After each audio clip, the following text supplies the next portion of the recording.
Ya, silakan. Hello everyone, good afternoon. Welcome to Book Brewers. Our mission is cultivating passion for lifelong learning. So here we want to keep learning for a lifetime through books because that has been the habit of great people throughout history. And today our moderator is Mbak Imo, and she will lead us in our discussion today. Okay, so please, Mbak Imo. Thank you. Okay, thank you, Donald. Thank you, everyone. I'll call your name one by one because they said if you want to go to people's heart, call their name first. Hi, Donald, David, Hi. Rizka, Pipit, Fajar. We need your face. Okay, let me go through the book list here. We have Pipit with Walden by Henry David Thoreau, and David with Breath by James Nestor. I would love to hear your insights about this. I love this guy. Fajar with Indestructible by Nir Eyal Diaz later on coming. And I'm going to talk about 10% Human by Alana Collin. All right. Rizka, do you want to have any book discussed? Okay, all right. Go. Okay, before we start, I would like to remind you of the things that you would like probably to present. There are 2 questions only. The first one is what makes this book interesting to you? And the second one, if you have like 3 golden nuggets from this book that you can share to us, and probably we can take it, and incorporate into our lives, our thoughts, and our, I don't know, maybe feeling. Yeah, okay. Who wants to start then? I just want to say not me, I'm still eating lunch. Okay. Somebody else, please. All right, let me see the nature of the books. Pipit, this book is about what, the Walden? Oh, okay, I will not do it, but I will just give an overview, right? Okay, yes. Because somebody else please take over after this. So Henry David Thoreau wrote this around 250 years ago. Wow. And actually, the reason why I chose this book is because he inspired a lot of famous people that came after him. Abraham Lincoln, Mahatma Gandhi, Martin Luther King, or even John Lennon's song, Imagine all the people, was actually inspired by one of his essays. So this is a collection of his essays, and that's why I was interested to read it. All right. Next, David, The Breath. Just a little overview first. Okay, so Breath, the tagline is the science of a lost art. Actually, breathing is something that like we do every day, but since we do it every time, every way, people just like take it for granted. Yeah, okay, breath, you just breath. And actually, in ancient scripture, from let's say yogi in India, and also meditation practice by Buddha, or maybe breathing techniques in Chinese, there are lots of technique about how to breathe. But up until now, it seems like the science doesn't touch about this subject at all. Mostly, yeah, the doctors, the pulmonologists, are only interested in treating, let's say, disease related with lung, but not how to breathe properly itself.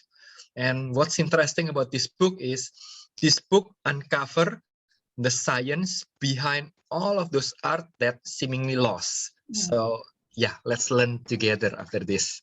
All right, that's cool. Thank you. Third one, Thank you. Fajar, Indestructible.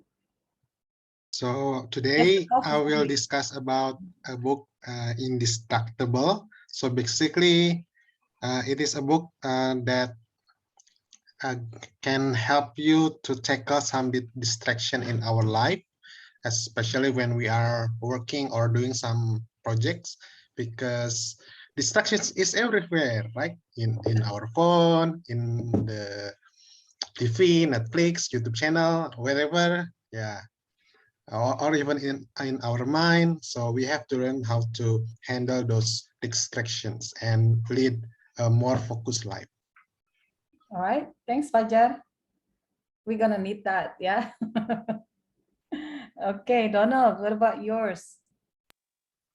Yeah, the book that I'm going to present is The Culture Code, and it's about, yeah, I think the subtitle is The Secrets of Highly Successful Groups. So it's about building culture in groups.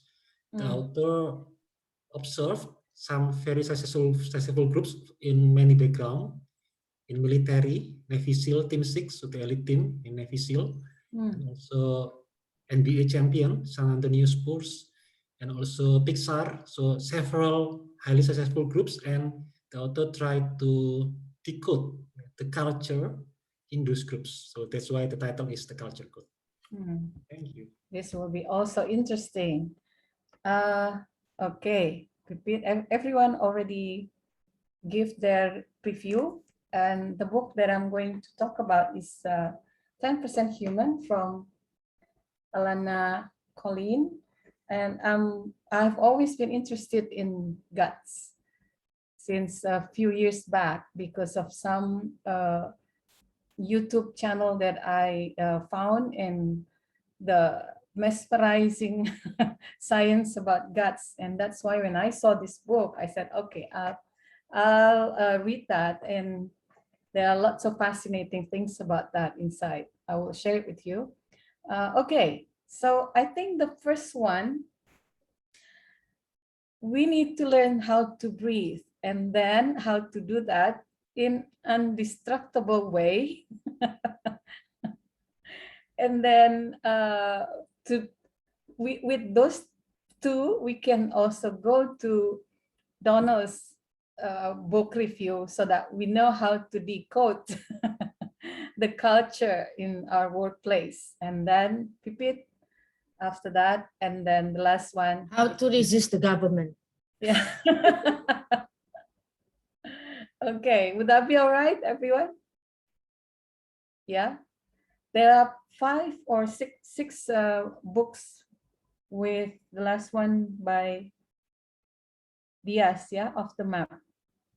Okay, we're gonna go off the map later on at last with all the things that we already got. How much time do we think we have, Pipit? 15, 6 minutes? What's that? I think 1-5. 1-5, okay. But 1-5, it will include question and answer. I think So 1-5 is talking about it, yeah? And then 5 minutes.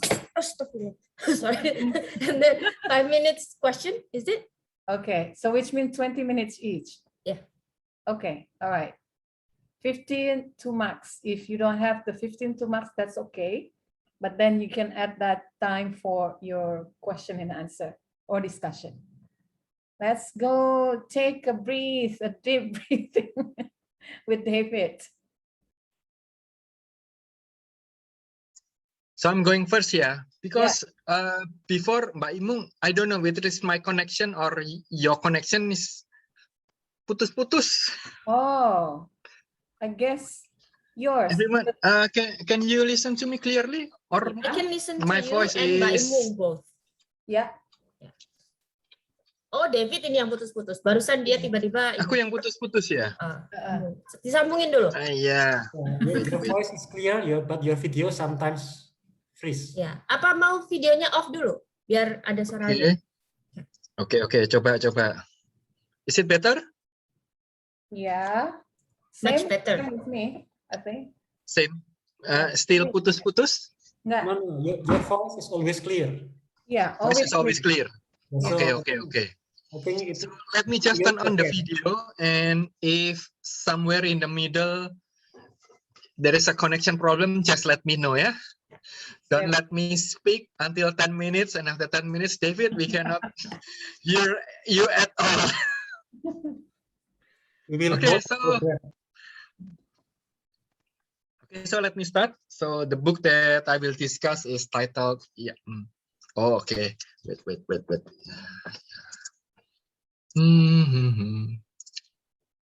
Okay, so the book that I will discuss is titled Breathe by James Nestor. The first question is, what makes this book interesting to you? So actually, why I'm reading this book? Because currently I'm learning Buteyko breathing method. So I joined a course and the instructor recommend us to read this book. So basically it's a book about the science of breathing technique. Hello? Yeah. Am I still connected? Yes. Yes, we'll Okay, tell you good. kalau putus. Ini masih Okay, good. on terus. Because I see that everyone is not moving at all. Okay. Okay. We'll give you a response from time to time with this, yeah, with this. Okay, at Ya, least. Kak Imung Okay, gini okay. aja. Oke. Okay. Membuat saya lebih tenang, tidak Ya. seperti bicara sendiri. Okay. Sip. Okay, so basically it's a book about the science of breathing technique. It's a skill that most of the times it only just appear as an art. Just like I mentioned previously, we do have like yogi meditation in India. We do have breathing techniques in China, meditation practice. But most of them is just appear as an art, not a science. Yeah. So this is, I can say, maybe it's one of the first book that discuss breathing techniques as a science itself. And also, apart from that, I'm also interested in the subject. It means breathing is something that we always do. From the moment we were born up until the final days we close our eyes, we always breathe. It's different with another skill. Let's say, when you learn public speaking, yeah, sometimes you do, sometimes you don't. When you learn about writing, sometimes you do, sometimes you don't. But breathing, you always do. So let's say if you learn how to do it correctly, then it means you can apply the skill throughout your life, every times, everywhere. So I think this is a skill that is crucial for us to master. Yeah. And the third one is actually why I want to learn about breathing and also join the Buteyko breathing course. It's about our current situation. As we are know that, yeah, we are in the pandemic era, and then the fatality happens because the virus attack the respiratory system. And also like fear and panic are everywhere. And what intrigues me is most people, they run for the external protection. Means they use double mask, they use lots of hand sanitizer, people bought oxygen and also stock up medicines and everything. But most of them, they depend on the external protection. Right. Little or nothing they do to, let's say, to improve their body, their immune system. And this is actually contradictory because the virus itself, it's like the statistics like 98% people can heal themselves. And what makes them heal themselves is their own body. So is there any other things, is there any other ways if let's say we build our body so that it becomes stronger? And the one thing that I saw and also appear in this book is Wim Hof is the person that actually he can trigger his immune system on demand. Yes. So yeah, usually our immune system react if there is external forces like virus, bacteria, but Wim Hof can trigger his immune system on demand. And how he did that? Only by using breathing techniques and also cold exposure. So that's what person can do.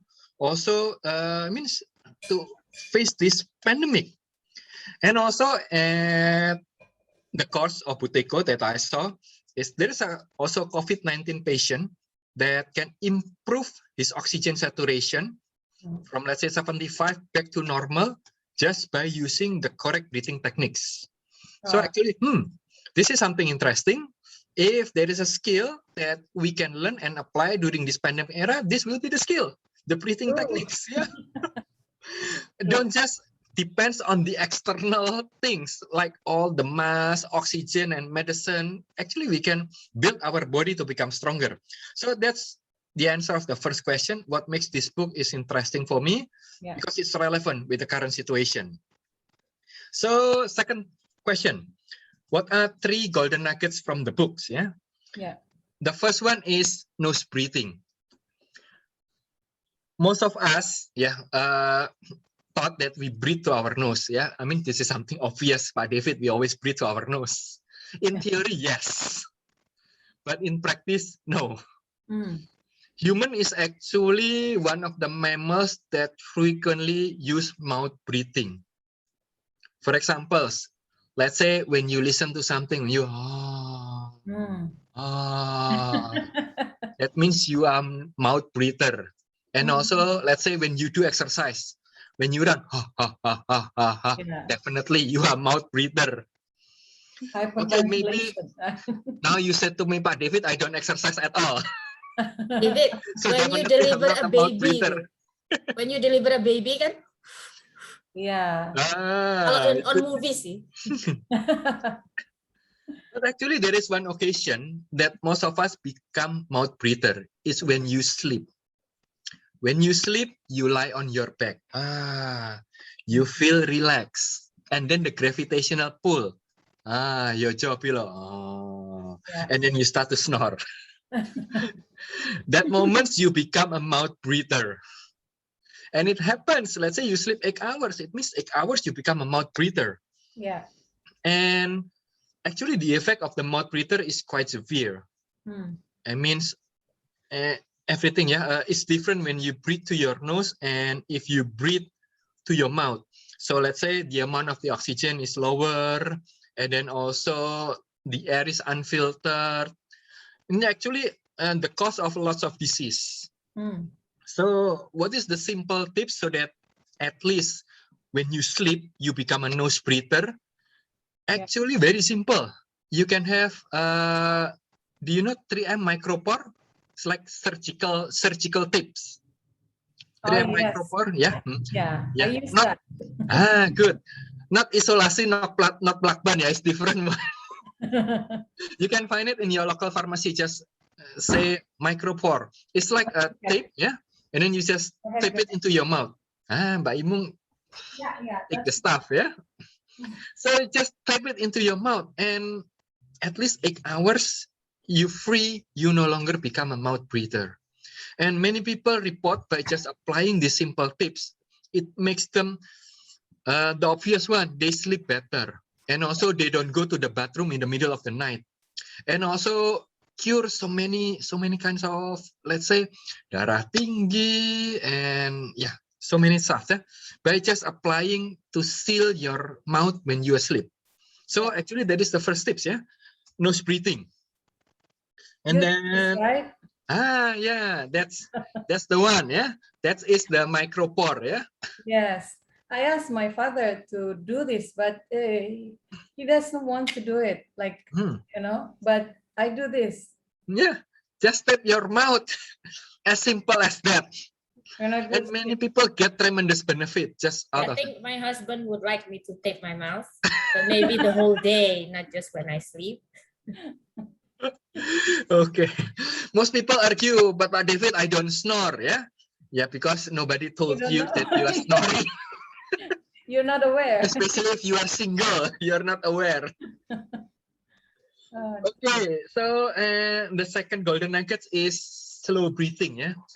The problem is actually we breathe too much. What we do is rapid breathing. It's like, so normal people usually they breathe like 15 to 18 cycle in a minute. So one breathing cycle means one inhale and one exhale, 15 to 18. And actually that's too much already. And even people with the chronic disease, let's say diabetes, cancer, and heart, they can breathe like 25 to 30 cycles in a minute. That is a lot. So actually what happens if you breathe too much, when you breathe too much, you also exhale too much carbon dioxide. And your body actually needs carbon dioxide. Why? Because number one, carbon dioxide will dilate your blood vessel. Let's say this. With the right amount of CO2, it will dilate your blood vessel. And also carbon dioxide also help the oxygen from your hemoglobin to transfer it into your body cells. So actually people who breathe too much, we call this situation is hyperventilation. Also some things that happen in COVID-19 patient, they want to put in so much oxygen come into their lung, but then oxygen goes out again. Oxygen cannot go into their cells. Yeah. So actually, what is the solution? The solution is slow breathing. So there are two renowned professors and doctors, Patricia Gerbach and Richard Brown, suggest that actually the ideal breathing speeds so that you can balance the amount of oxygen and carbon dioxide in your body is 5.5.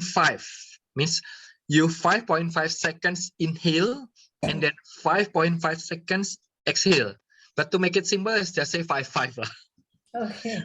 5 David, seconds inhale, yes. sorry, before you continue, because we still have a lot of time here, can we all try to try exercise just that one minute breathing and see how we are? Do you Oh want yeah, definitely, yeah. Yeah. I don't have stopwatch here, but I think you can kira-kira lah ya. Your 5 handphone? seconds. Yeah. Or we can do it all together. How do we do it? Mhm. Oh, Yeah. atau gimana after David present aja? Oh Or ya, during boleh. our Q&A. Boleh. Ya. Okay. So the idea is very simple. Slow breathing is 5 seconds inhale, 5 seconds exhale. So one breathing cycle, 10 seconds. In a minute, you breathe only 6 times. As simple as that. So for asthma patient, it actually can help them tremendously. Because during asthma attack, people say they are gasping for air.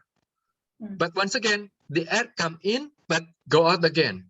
With slow breathing, then many people reported that they can cure their asthma attack. Yeah. So that's the second point, slow breathing. 5 seconds inhale, 5 seconds exhale. Okay, so now the third golden nugget, less breathing. Yeah. Before we already discussed that we already breathe too much, and then we also need to breathe slowly. But one renowned pulmonologist, his name is Dr. Konstantin Pavlovich Buteyko, realized that you not only have to breathe slowly, but you also need to breathe less. It means when you inhale, you don't inhale 100%. You only inhale, let's say, 30%, 50%, or 70%. So let's say after 50%, you stop inhale, and then you exhale longer. So using that methods, actually what you do is you build the carbon dioxide tolerance in your body. Because actually why we want to breathe is not because we want to get oxygen, but why we want to breathe is because the CO2 level in our body rise, and up to certain points, the brain will send a signal, hey, this is the level of carbon dioxide in your body. Start to breathe, start to breathe. That is the signal from the brain. Sleep apnea actually happen. Sleep apnea is the situation when people forgot to breathe, is when the level of O2 is low, but the level of carbon dioxide is also low. So the brain doesn't send the signal so that you breathe. So even though the oxygen is low, they don't breathe. So they can, let's say, die in their sleep because they forgot to breathe. Right. Now, what Buteyko method is doing is actually with less breathing is they build the tolerance of carbon dioxide in our body. So that's actually what I practice now, to breathe less. So once again, I say, not 100%, but just 30, 50, 70%, you stop inhale, and then you exhale slowly. So that's the third things that, or the third golden nuggets that I can share with you about less breathing. Okay, so those are the 3 golden nuggets. And apart from that, this book also discuss about chewing. It is not related with breathing, but chewing food. Nowadays, people have narrow jaw, or we can say wajahnya tirus, ya. So the jaw is becoming smaller, ya. Yeah. What happens if your jaw is becoming smaller? It means you have less place for your teeth. Yeah. So you have crooked teeth. So that's why we need behel. Yeah. Kawat gigi. Yeah. Pipit, are you the victim? I was too. No, just genetics. But what interesting is 300 years ago, people don't need that. So it's a one evolution that happened recently, that people have narrow space for the jaws. And what makes this happen is actually food revolution. Nowadays, people, their food is becoming softer. So they chew less. Compare with, let's say, several hundred or even 1,000 years ago, when the food is hard. So they have to chew every time. They use your jaw. And evolution said that some things that you don't use frequently, it will become smaller and smaller. Yeah. So that's actually one of the evolution that happened in the last 300 years. So what happened if your jaw getting smaller? Basically, to put it short, the breathing pipe here is also getting constricted. It is not optimal for your breathing. So that's why he suggests chew more, use your jaws. The science also revealed that actually, well, let's say, even though, let's say you already 30 years old, 40 years old, you still can change the shape of your jaw. Yeah. Yeah, it's still possible. I mean, nggak telat gitu. Yeah. And one of the tip that I can share with you, actually, I got this tip. It's not from the book, but from my Buteko instructor. Is when you eat, then one spoon, and then put your spoon, and then you chew, because most of the time, so you eat and then put your spoon and then you chew. Yeah, no need to count because it's impractical. In the beginning, perhaps we need to count that just to build that habits. Yes, maybe, yeah.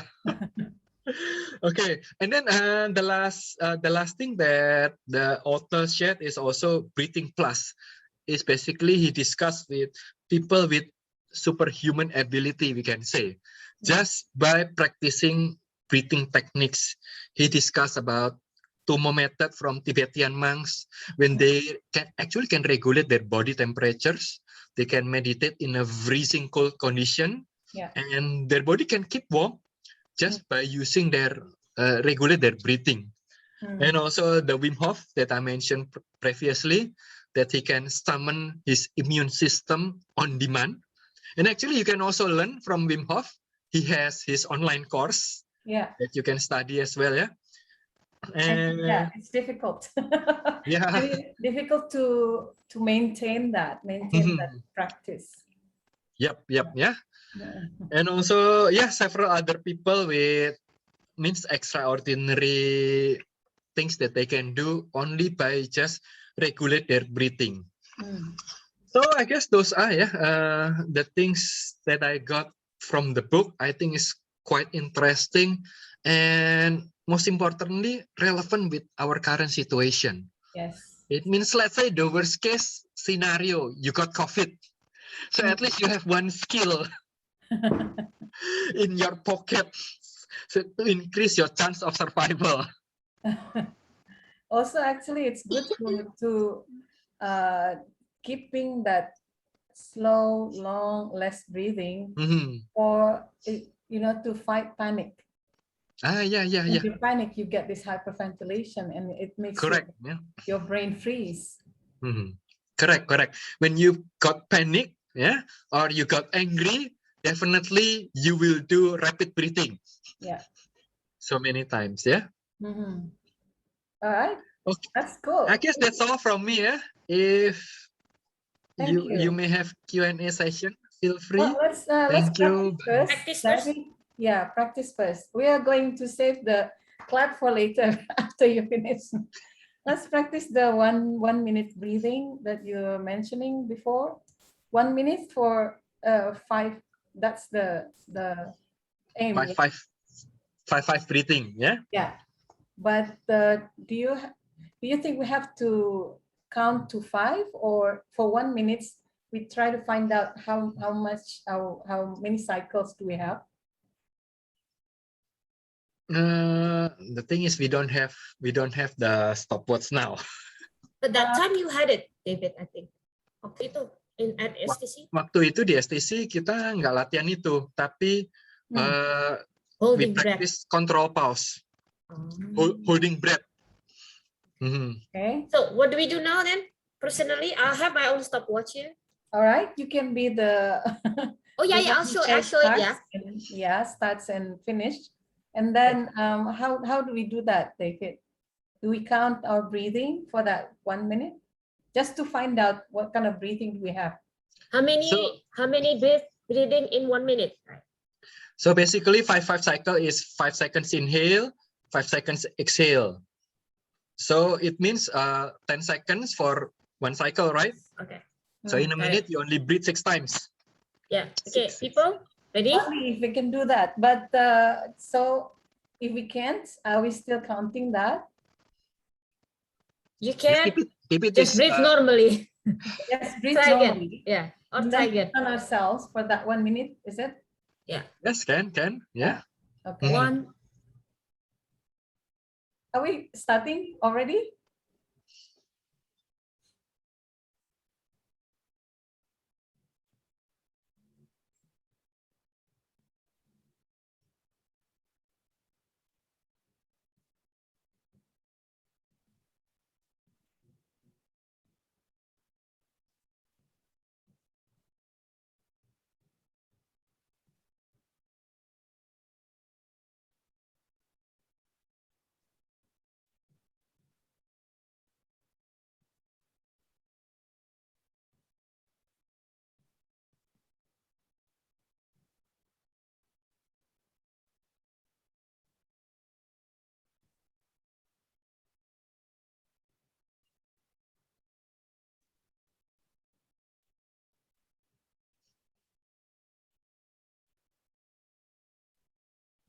Okay. Thank you, everyone. Yeah. So at least you already practiced the tips number 2, the slow breathing.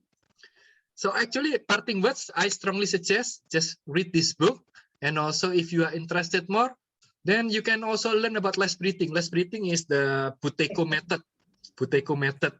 There is a special instruction on how to do the Buteyko. But I myself, I joined maybe 3 weeks ago, and I feel the benefit. One of the measurement in the Buteyko method is your control pause, means your ability to hold your breath. In just 3 weeks, yeah. Is it both the body oxygen level test? In Buteyko, they said is the control pause. Is the ability for you to hold your breath. Before I joined, I can only hold my breath 2 seconds. 20 seconds, not 2 seconds. Seconds is the zero. Around 20 seconds something, yeah. After I practiced 3 weeks, now I can hold my breath up until 2 minutes. Wow. So the improvement is David, I have question. Actually, I have a lot of questions. Okay.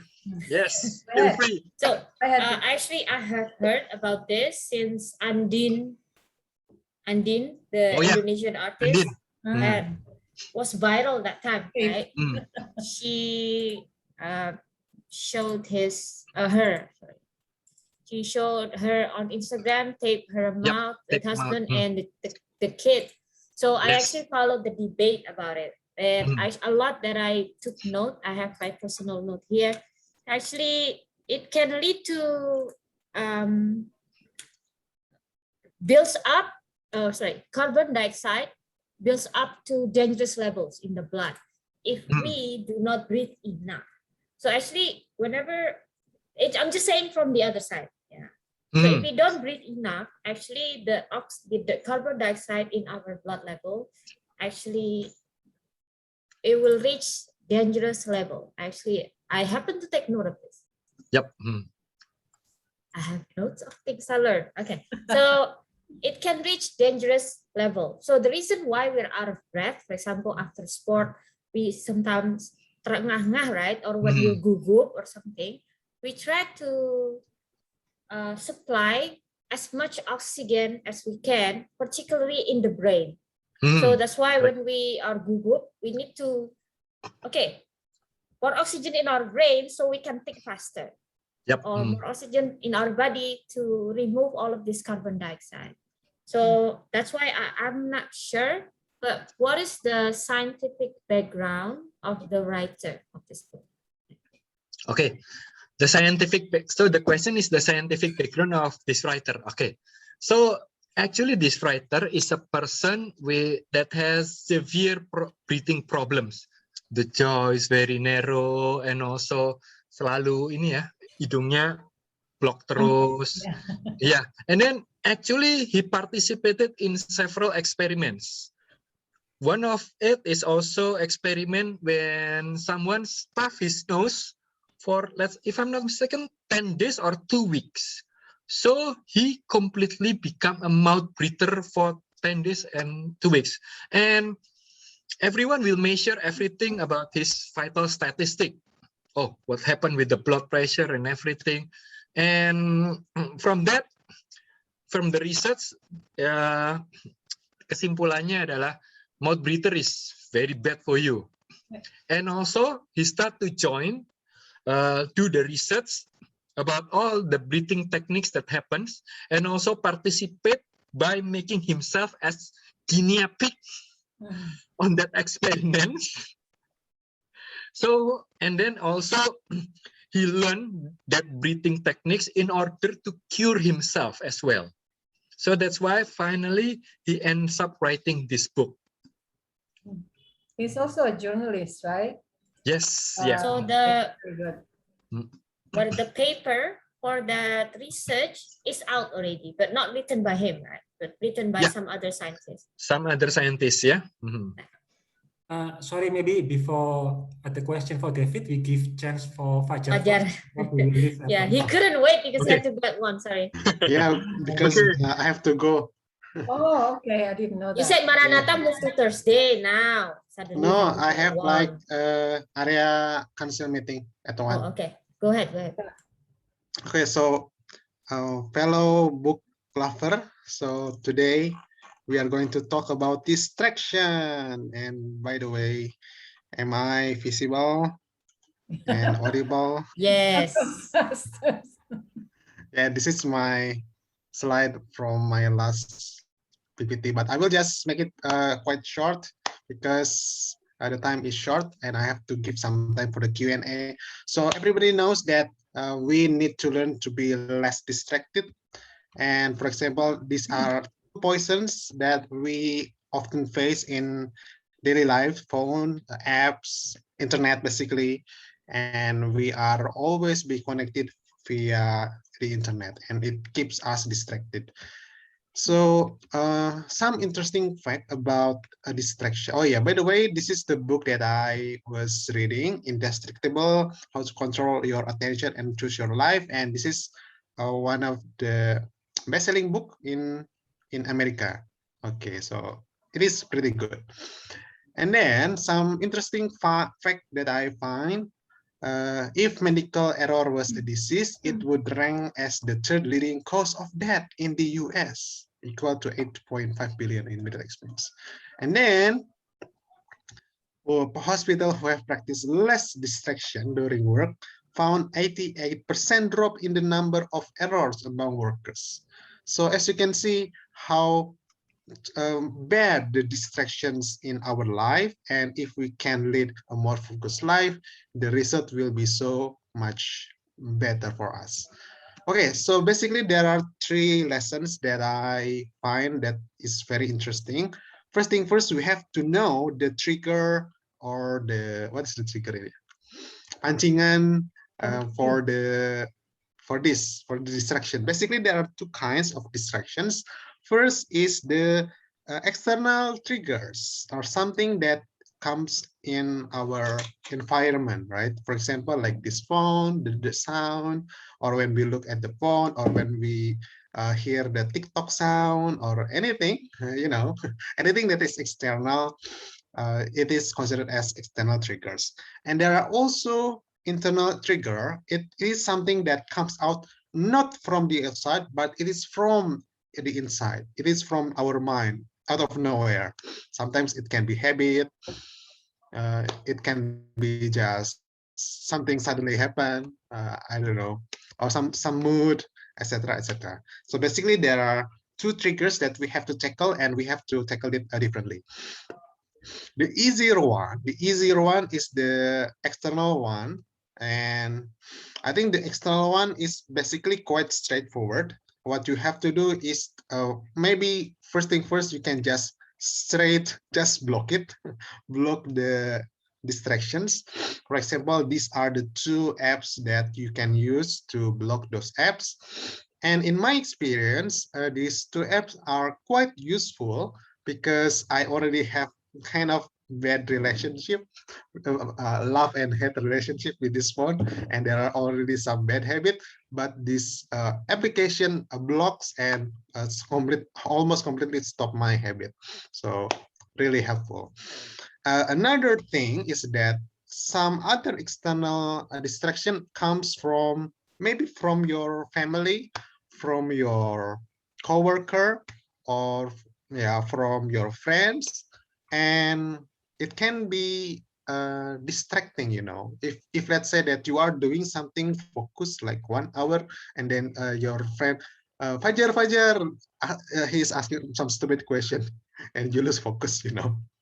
So one of the solution for this is that you can make a sign that you aren't totally focused at this moment. Please do not disturb. Okay, it is like a red sign on the road. Please stop for a moment. If it's already green, you can ask me anything. Yeah, if you can distract me. So this lady said that as long as mama use this crown, please don't disturb mama. Yeah, after 1 hour, you can tell me or ask me anything. Okay. Now, and this is this is the more difficult one, but I think that this is the more major one, how to control the internal distractions. From what I get, there are maybe two kinds of. The first is habit. For example, like after every night we go to the bed with our phone out of habit, or maybe sometimes we do seek distraction because of our mood, because we are stressed, we are bored, and we seek distraction to relieve the emotions. Okay, so the solution for this is called the writer suggests some kind of training called ACT. What time is now, by the way? Acceptance, commitment, therapy. Aduh. 5 Okay. minutes to one, Fajar. Huh? 5 minutes to one. Oh yeah. I spoke quite fast. I know. Okay, and then so basically this ACT is actually very helpful in combating or managing the habit. For example, it is even more effective than the method to handle smoke addict. Yeah, smoke addict use this ACT method, and it says that it is one of the most effective to handle that. Actually, the book itself don't really cover the ACT deeply. Maybe just the grace of that. So therefore, I read another book about this. It is ACT, A Liberated Mind. I will not discuss about that. I will just give some the nuggets, some small nuggets from the book. So basically, there are two direct ways that we can use. So first thing first, if you find some feelings or some trigger that may start your bad habit, you can start your mantra. I am aware of this feeling or thoughts or anything. I am not part of this feeling. I am awareness that contain this feeling. Okay. And I find that this is quite useful for me and directly helpful. And sometimes it realizes, hey, what am I doing? Why am I playing video games instead of doing my work? Something like that. Another thing that is very directly useful for me is to disobey your mind on purpose. For example, like sometimes your mind tell you, Fajar, grab the phone, and you can practice yourself to disobey that on purpose. Disobey that, yeah, or Take the anything. lift instead of the stairs.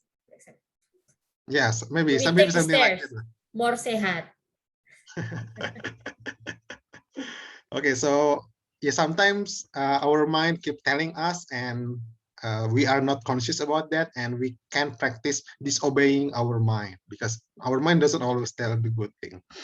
Okay, so basically the conclusion is that yeah, there are two kinds of the external triggers, the external and internal. The external, you can use apps and you can use don't disturb me for a moment, something like that. For the internal, you can use these two mantra. I'm aware of this, I'm not part of this, and I'm awareness that contain this. Or you can try to practice to disobey your mind on purpose. Okay, I think that's all. And there's a quote. It's not that we have little time, but more that we waste a good deal of it, by Seneca. Thank you. Any Q&A? All right, thank you so much, Fajar. I'm gonna ask you to give a big round of applause for Fajar, even though And David earlier. we'll do that later. We're not finished today. Oh, David not finished yet. Okay, sorry. Yeah. Okay, Fajar. Any questions for him? Yeah. Actually, I have, but I feel bad because I asked earlier question to David as well. That's Is there okay. any question from others? No? Okay, me. Go. No, for me, I just comment. Thank you, Comment, Fajar, go ahead. for introducing the book. Yeah, because by the moment I saw, oh, Indistractable, very interesting subjects, and actually currently I'm starting to read the book. Yeah. Yeah. Good. So Really thank nice. you. Yeah. Now indistractable become indestructible. Jadi nggak bisa dihancurkan. Okay, Fajar, actually I have read about this, but it's not defying our mind, but defying our instinct. So our mind is actually the one defying the instinct. Our instinct is the one that always put us on comfort zone, right? Like the one I read on that book was, our body always tells us, okay, take the lift because it's conserve energy, it's comfortable. Especially if you want to be healthy, you need to take the stairs, karena olahraga. Yeah, for a lot of things, like our instinct will tell us to enter the comfort zone all the time, and then our mind is the one that will disobey. So I will find the title of that book, and then maybe bisa jadi pembanding for that. But the idea is the same, mungkin only the term, yeah. Oh, just comment, yeah. No question, yeah. Okay. Oh, you can Okay, counter the comments. Counter me. Yeah. No, I think it's true because basically, at least our brain has three levels, right?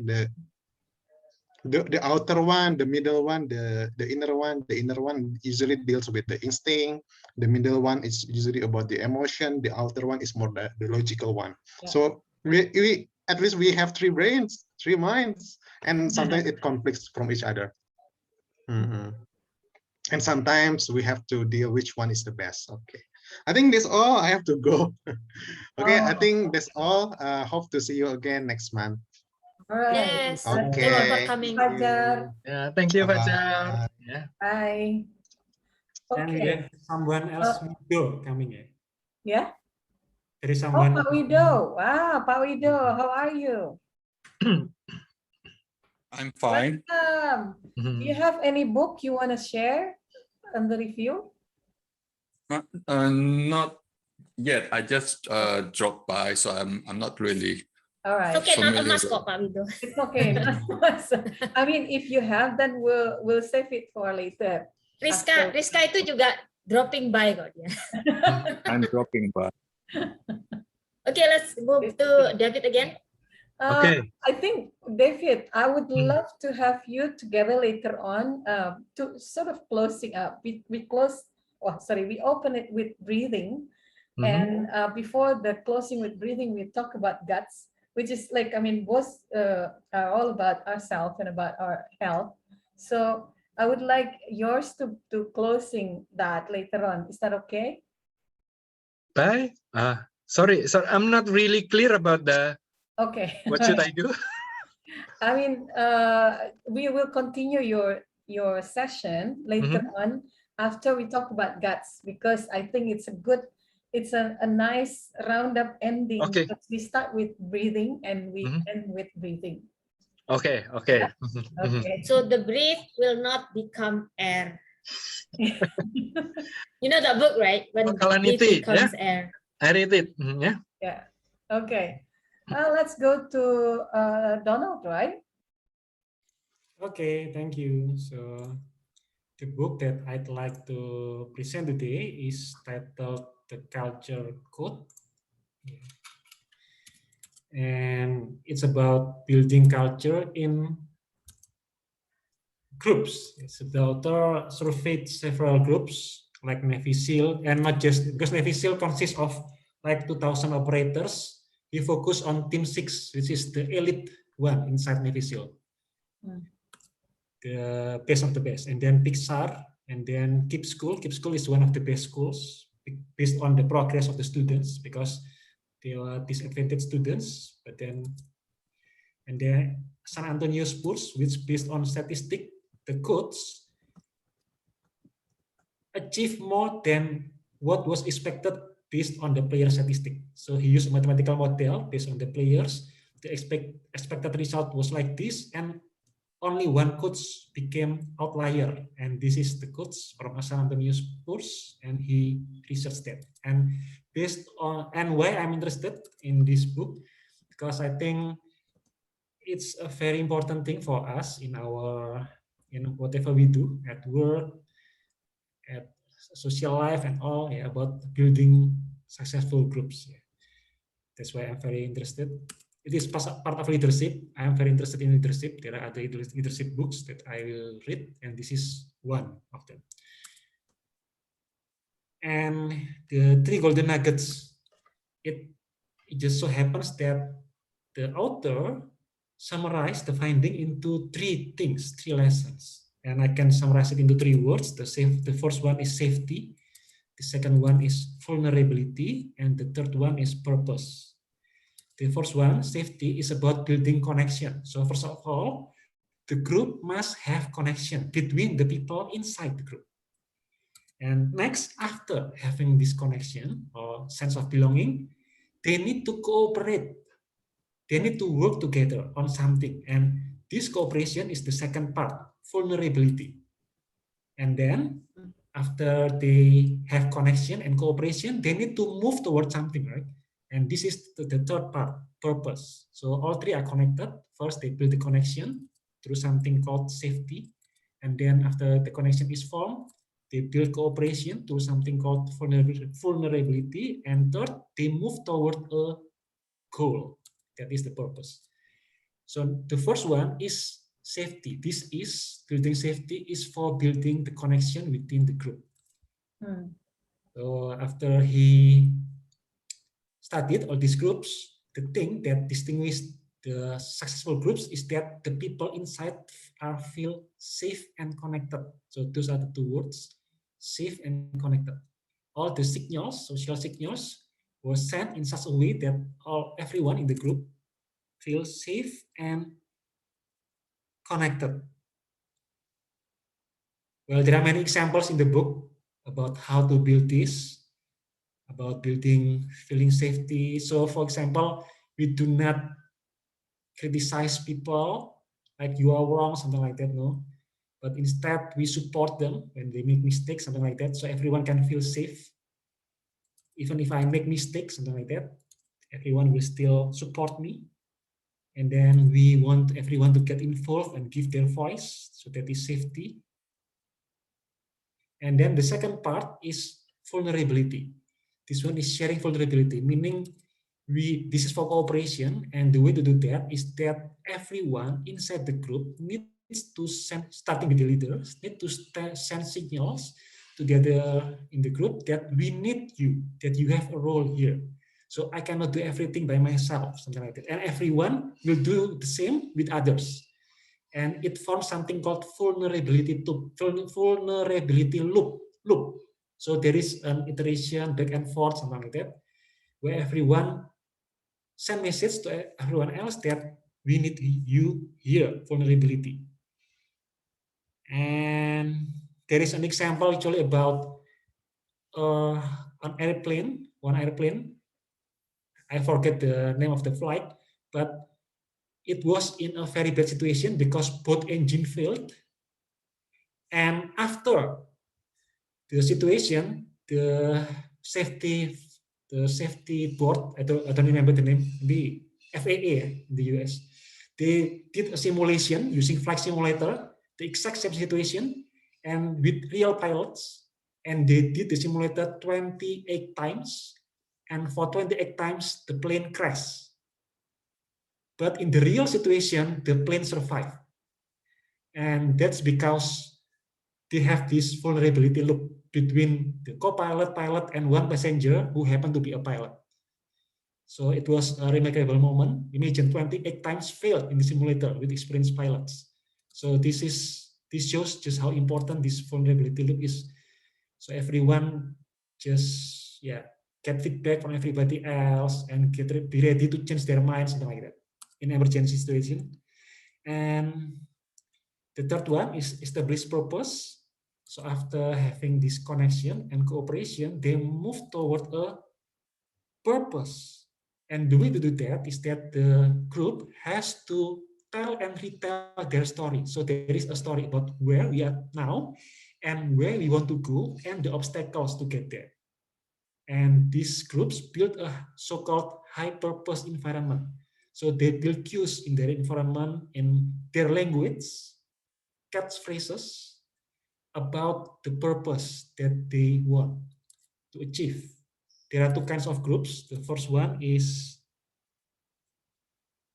the first kind of group is high proficiency, meaning the goal of the group is to be consistent. For example, if we build a franchise like McDonald's, we want every branch to have consistent performance, right? We do not want every branch to be creative in a bad sense. So that is the first kind. And the second kind is high creativity.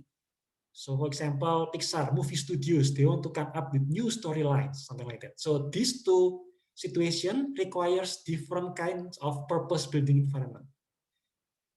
With the first one, high proficiency, the way to build the high purpose environment is you share the priorities clearly and you create catchphrases.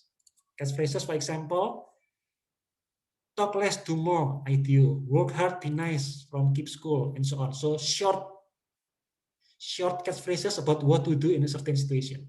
That is high proficiency. For high creativity, you build the purpose by building an environment that support people to come up with more ideas.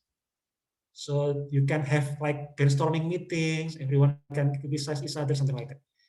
So yeah, with this two, we can build this high purpose environment, and then you need to do repetition. So you need to retell the story again and again, because that will reorient the group toward the purpose. Okay, so those three. The first one is safety for building connection. The second one is vulnerability for building cooperation after having connection. And the third one is purpose, so that they move together to the direction that they want. All right, thank you.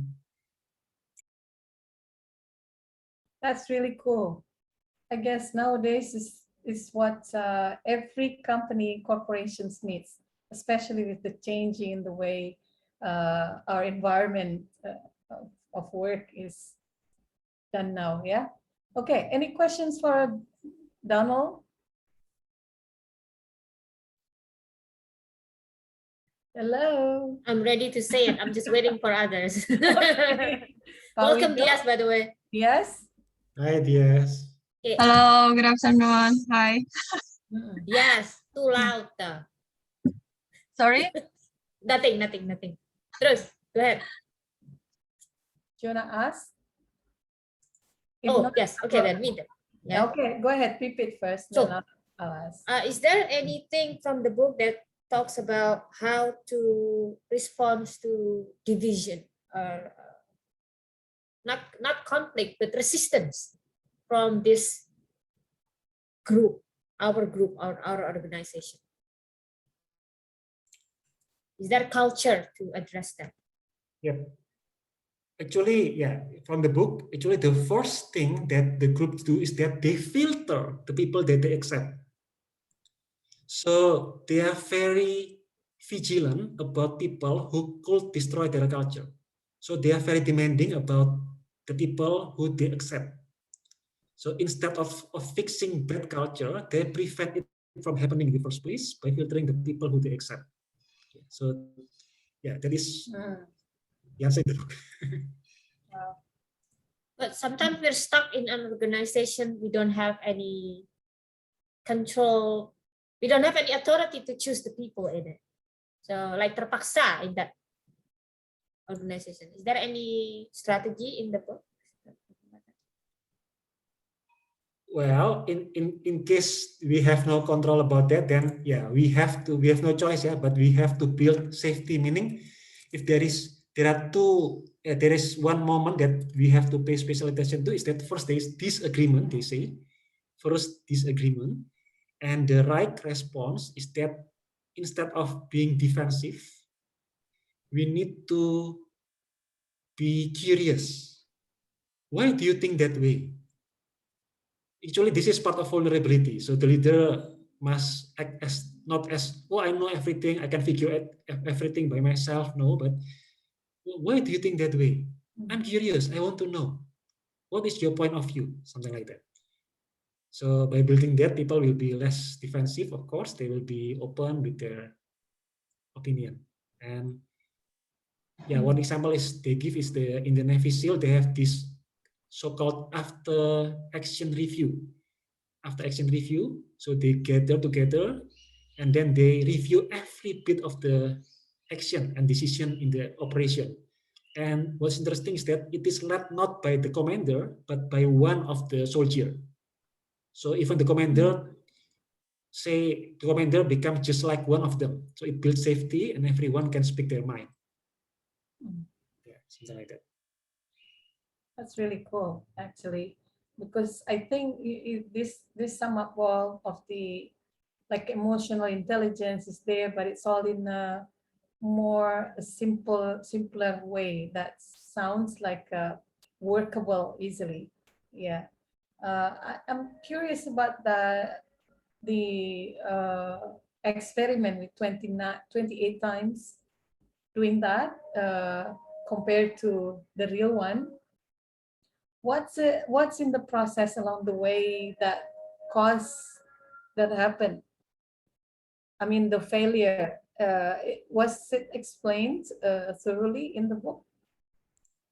Yes, it's explained thoroughly because it's actually, we can say it's an impossible situation. I don't remember every detail, but it's something that is very unlikely to survive in flight. Maybe I think the both engine fail, I think. So they just need to they can only use wind power. They have only one chance out of 100 to reach the airport, something like that. So very difficult situation. That's why even experienced pilot fail in the simulators. Because this is not a normal situation, but very, very difficult one. But because of the vulnerability loop, the captain didn't act like he knows everything at the time, but get input from the other two, and because of this exchange where they build on top of each other and help each other and be humble, and because of that they happen to land the plane safely.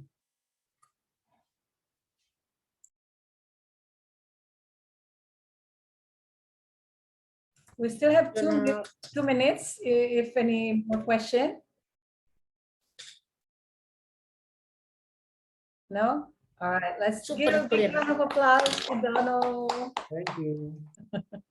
Okay, next one, Pipit, and after Pipit, go to Diaz. Yes, thank you. So my book is Henry David Thoreau, Walden and Other Writings. I will say it again because Diaz and Pak Wido were not here tadi. So the reason I read this book is because this book has been famous to inspire Abraham Lincoln, Martin Luther King, Mahatma Gandhi, Nelson Mandela, and then John Lennon. The song Imagine. It's from his essay called Civil Disobedience. So if you have heard the term civil disobedience, actually was taken from his essay written 250 years ago. And 3 golden nuggets, right? The first one is sometimes we cannot see the results of our hard work during our lifetime. So this is another story of how someone who is supposed to be a champion and a hero in his lifetime, but he could not see it because that time, well, right now, if you're looking for his book, first edition, people will buy it for thousands of dollars, right? But that time he published his first book with his own money, 1,000 copies, only 280 copies were sold. He even made a joke about it. So in my library, I have 1,000 books, 700 of them, I wrote them myself. But it's the same book, 700. So if you can imagine, this is really a failed writer during his lifetime. But towards the end of his life, then he started to feel like people started to gut him, to understand him. So a lot of people were trying to get his books. And then it was reprinted few years before he died. Yeah. So it was really late. And also he was the poorest man in his village too, in Walden. So in the area, it's a lot. He mentioned about a lot of areas, and he moved several times. But he was the poorest in his town. When you think about it now, he was probably supposed to be the richest, right? And also he even went to jail, and he had quarrel with a lot of his neighbors. So a lot of these bad things happened to him, and during his lifetime. And also because of that, actually, I don't like the order of this book because of that. Because the best part about this book is actually civil disobedience and the economy and Walden only. But then this book was published chronologically. So this is the collection of his writing.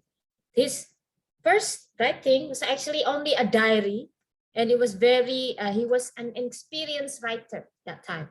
So the first 209 pages were just apa sih ini, gitu. So this is really dangerous for a book because people can just give up and then this is not interesting. And then the one that is actually interesting is in the middle until the end, when he started to be a better writer, So I think if this book will be reprinted, they need to put the civil disobedience and the Walden in front. And after that, the diary is at the back. All right. So the second golden nugget is he was against slavery, Mexican War, and consumerism, especially slavery. So this is where his point about resisting the government that was copied by Martin Luther King, Mahatma Gandhi, Nelson Mandela, and all of those historical heroes. And then they say, if our government is doing injustice, it's our duty to resist. And they're lucky if we do it in a civil way.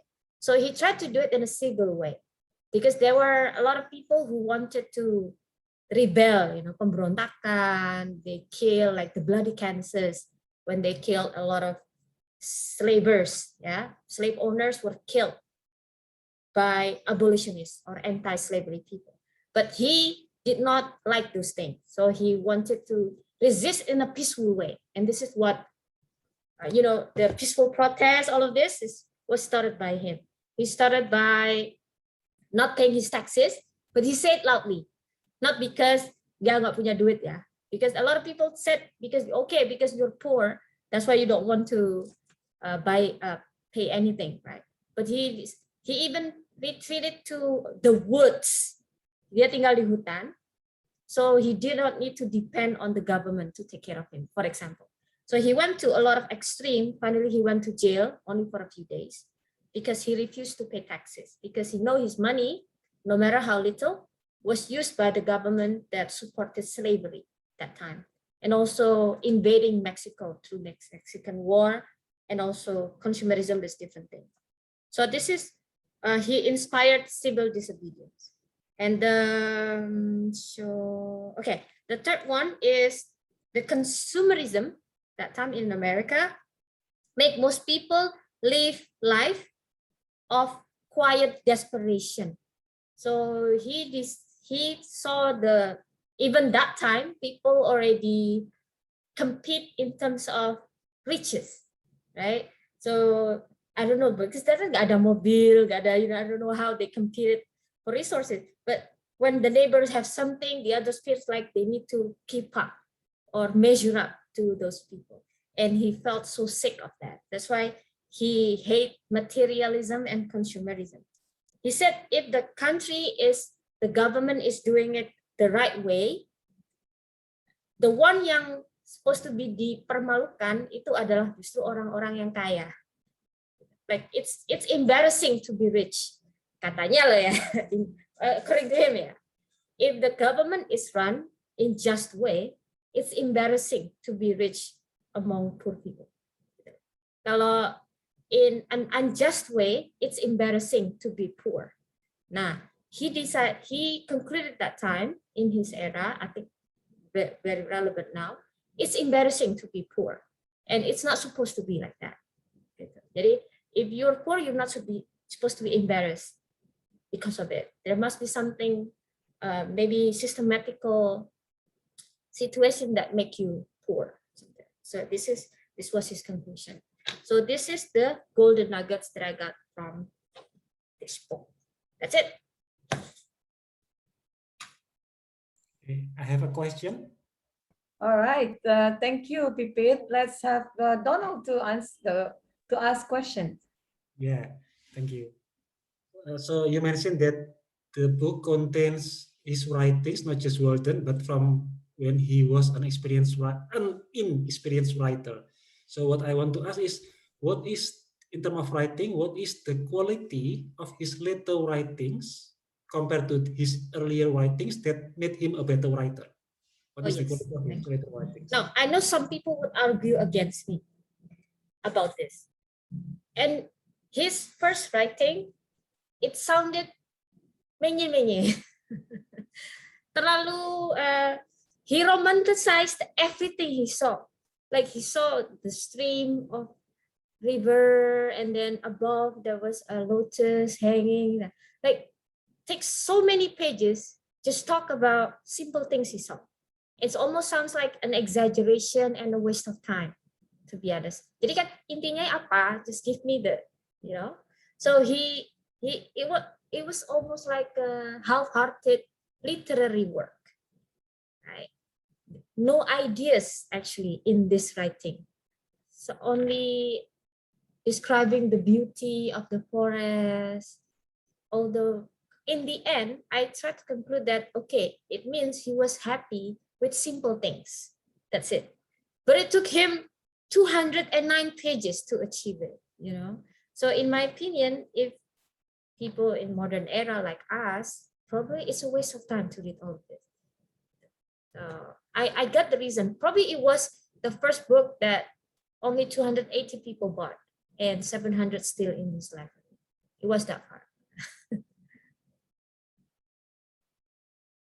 Jadi miskin ide, tapi isinya berbunga-bunga. Idenya miskin. Perhaps that's what we need in nowadays era, because everything runs so fast. We need to slow down. Ya, tapi idenya sendiri itu sedikit intinya. Nah, kalau misal the ideas are rich and also dibungkus dengan kata-kata yang bagus, that's bagus kan. But then here kata-kata itu bagus, tapi idenya tuh nggak ada, aku rasa. So that makes it like a waste of time to me. Lack of substance. Yes. Redundant. I know the word. Redundant.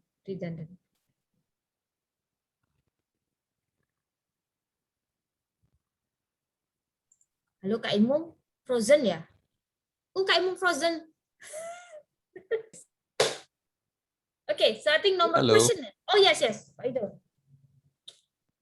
So are you saying that what made him famous But you is you not you read that actually thoroughly? his Oh, sorry, Pak Ido lagi ngomong Kak Imum. Okay. Yeah. Go ahead. Toy.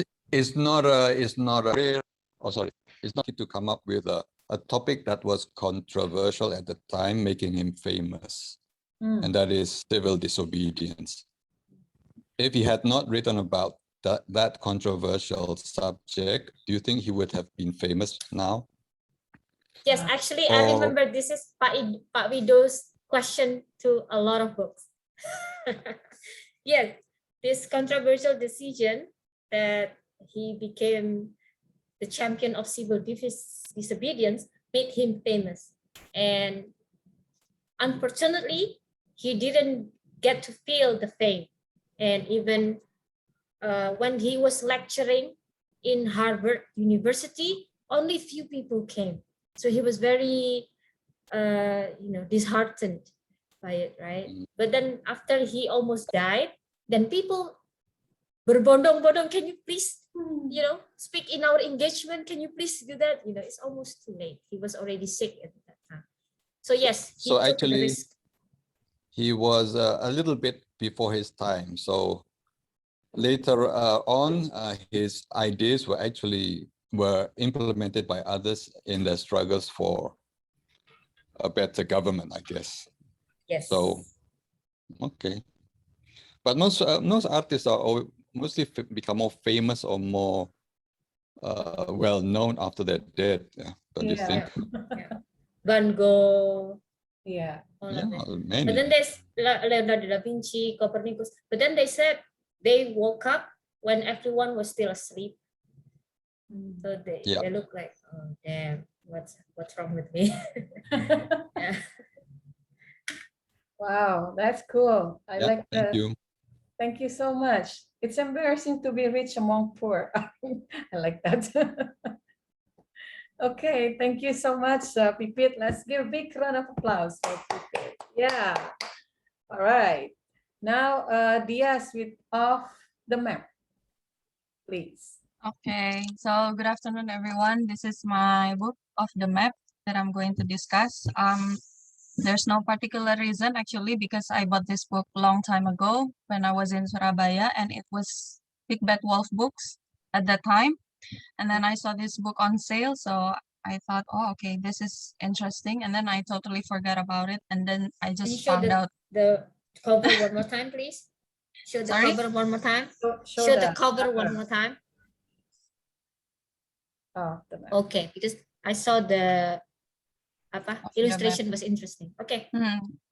Of the Map by Alastair Bonnet. And I Google him up, and then it says that he's a professor in Newcastle University in England, and he teaches social geography.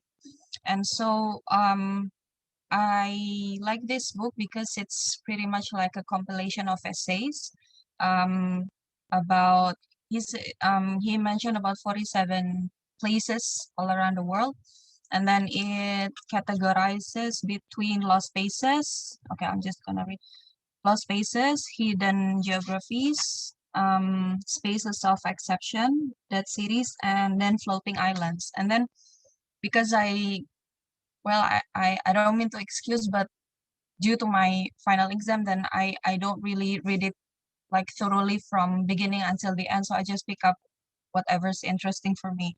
And then the golden nuggets, actually I only found 2 golden nuggets. The first one is the world is a lot bigger than we ever thought. So meaning if you have been to places, you've been so lucky to go around the world to visit this place and then that place, even to to the North Arctic, whatever continents you were there, it's actually a lot bigger than what we have experienced. And then it made me realize, because well, due to my past work and then my duties is I have to go here and there, And then I thought, wow, this world is so big. But then when I read these essays, it's even a lot bigger. So there are still places that even human cannot touch, and then even the Google map cannot really exactly put their is it the coordinates. Maybe it will be wrong, or maybe it will not be that accurate, but it exists. And the first that's the first golden nuggets. And then the second one is to whoever wants to explore the world.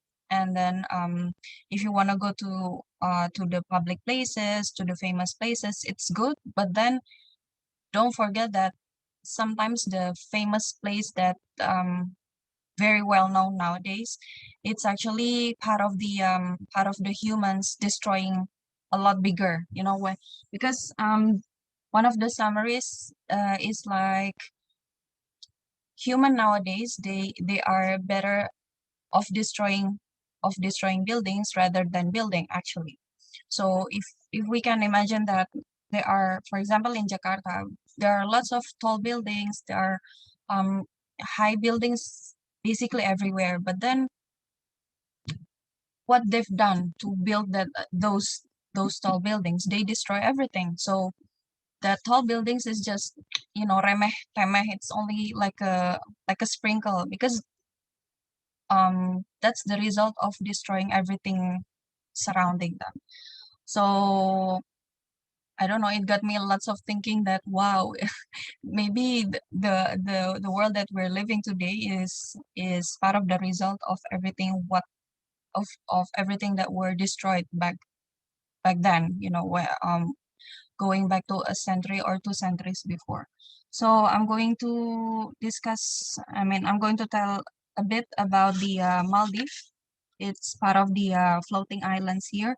And then the idea of making Maldives is it's actually a controversy as well, because before they are very known as a poor country. And then people there were just you know, fishermen. And then they don't know anything besides fishing, besides ocean. And then it was the Dutch that has this idea to build something around the floating water.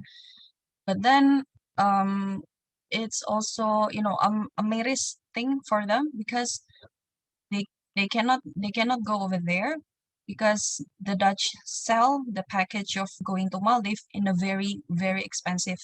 And then it reminds me as well with Raja Ampat, you know, because the Raja Ampat is also built by the Dutch. But then who goes to Raja Ampat? Very few Indonesians, and then lots of foreigners going there. It's almost pretty much similar with Maldives nowadays. So and then the idea of Maldives, and then it was it became the main idea of building Burj Khalifa and then Singapore, because they thought that land reclamation will not be the future anymore, because land reclamation meaning that you have to take other people's land. Like for example, in Singapore, they took a lot of Batam Island. They want to build around this idea, this core idea, to make their land a lot bigger, and then to make it sustainable as well. So I think it's a very good idea if this idea can be implemented here in Indonesia, because we have big islands. But then who wants to live in there anyway if you don't have the if you don't have the access, you don't have the electricity, and what are you going to do anyway? We're considered as the modern people nowadays, right? So I think if this book will be read by the hopefully by the government, or maybe by the developer, they will get lots of ideas of what a city of what a place, at least public place, is supposed to be. So I think that's it. Other I have other places like Old Mecca, because Old Mecca here is also part of the evidence of when the old buildings are destroyed very, very, very harsh, because if we saw the Makkah nowadays, it's almost everything modern except only certain part of Makkah. And then nowadays, since like 10 years ago, it's also they also built something new around it. So there's no such thing as old history anymore actually in Makkah in Saudi Arabia. And then it's part of it's a bit discussing about political and then religion as well. I think those two are the most, it stays long here in my mind. So I think that's it. Thank you. Thank you so much, Diaz. That's cool. It's really intriguing for me. There are two things. The world is a lot bigger than we have experienced.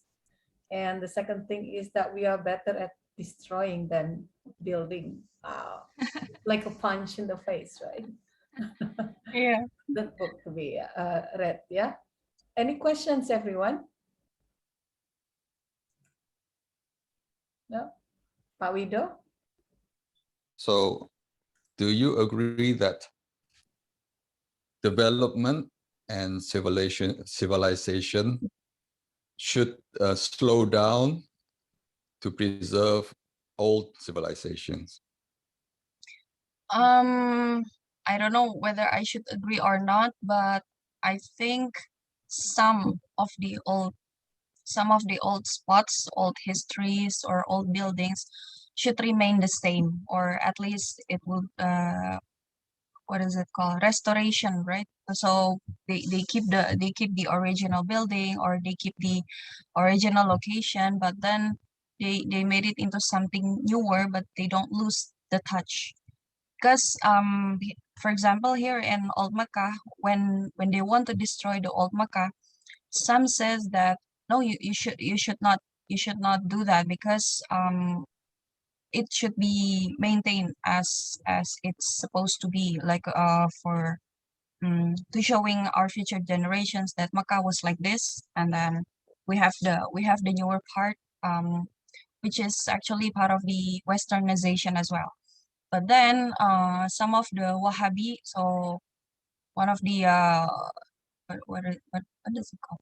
Like certain group of Islam, they don't really agree with that kind of opinion, because they said that if we keep on preserving all the ancient, all the history, there might be people who worship it more, who worship the buildings more, instead of just praying, instead of just to make the ibadah and so on. So they had these arguments and discussion more than 10 years just to decide whether they want to destroy it or not. But in the end, they only keep the most important part after years and years of research, just to keep like the old.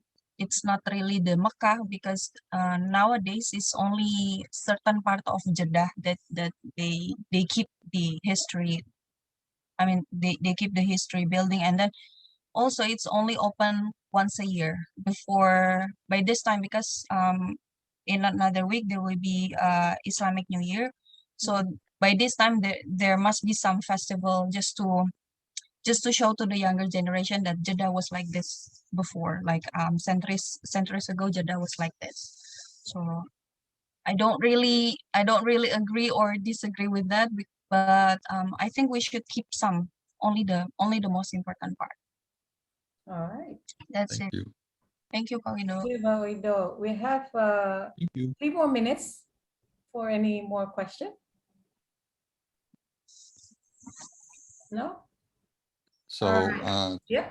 do you Pak think Jakarta is developing properly or not?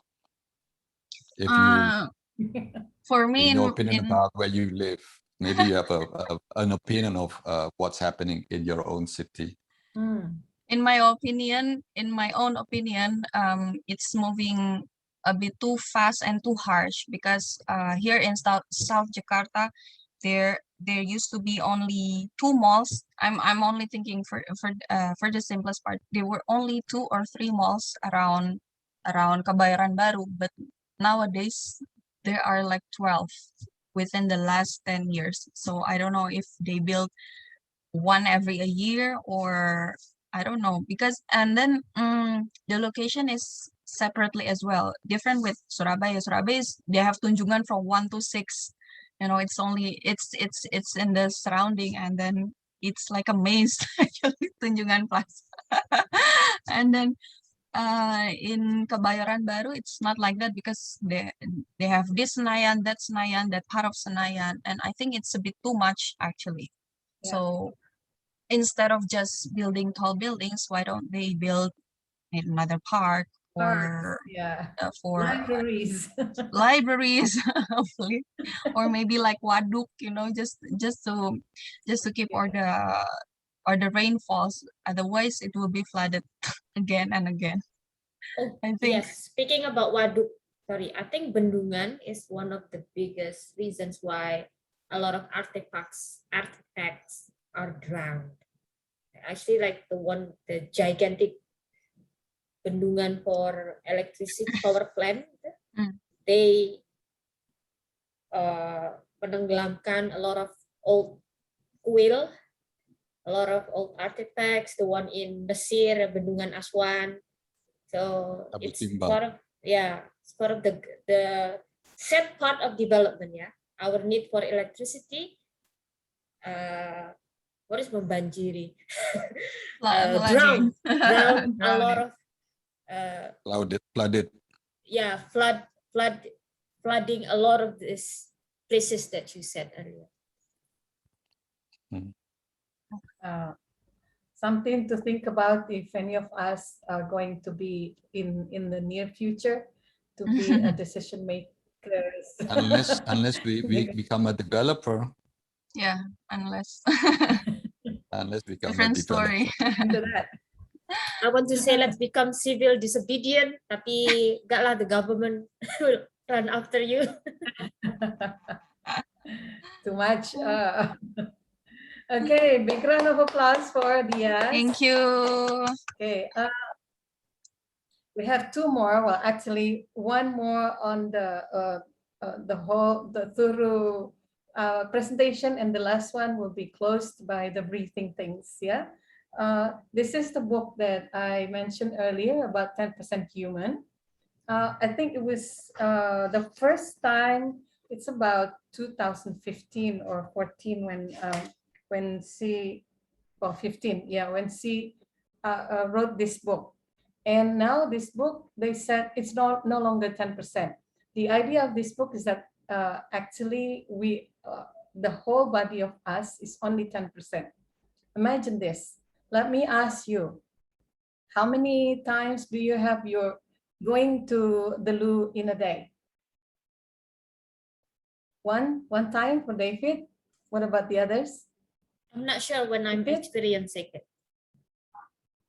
Okay, not. I cannot tell. 3 times a day? Yeah, or kind of. Yeah.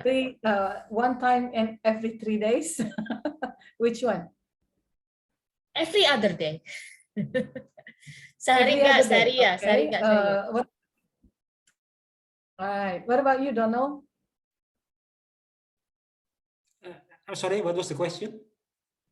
How often do you go to the loo every day? The loo? Yes. What toilet?